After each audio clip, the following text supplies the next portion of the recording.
être avec un S.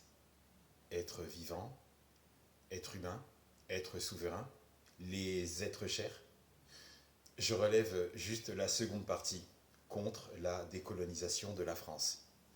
Ouais, la France est elle-même une colonie américaine, dès la Seconde Guerre mondiale, avec un chef d'État actuel qui dit que la France n'a aucune culture, sans doute parce qu'il la voit comme un astronef prosterné, rampant, lèche-cul, acculturé et assimilé des États-Unis d'Amérique. Ça offusque les concitoyens quand ça les touche dans leur âme, dans leur chair, dans leur être, mais pas quand ça touche ceux qui vivent dans les départements et les territoires d'outre-mer.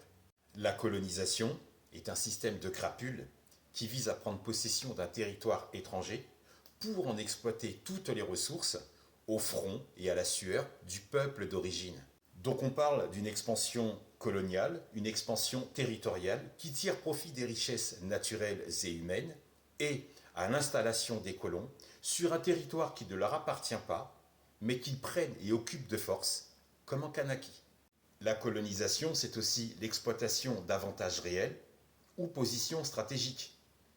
Le gouvernement français a effectué 147 essais nucléaires en Polynésie, 147 essais souterrains en Polynésie. Comme ça, si ça pète, la France est à l'abri, parce que c'est à 27h30 de vol et à environ 15 720 km de distance. Colonisation, quel courage! Pourquoi la France envoie ses fusées dans l'espace depuis Kourou, en Guyane? Le lancement des fusées est une véritable catastrophe pour la biodiversité. Donc, le gouvernement français s'autorise à bousiller la biodiversité guyanaise.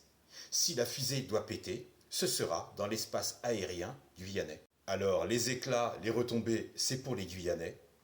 La France est à l'abri parce qu'il y a 7000 km qui les séparent. Colonisation, mais quel courage! La colonisation, c'est aussi abuser des avantages économiques d'un territoire, tout comme Veolia qui s'implante en Martinique et en Guadeloupe, ou tout comme Stéphane Plaza qui a dit qu'il souhaitait s'y implanter tel un Christophe Colomb. Veolia a pris des milliards pendant 70 ans, n'a pas fait son taf, n'a pas entretenu les canalisations qui sont devenues vétustes et aujourd'hui les Guadeloupéens sont privés d'eau. Ensuite, va leur dire qu'ils sont français, s'ils ne sont pas traités comme des français.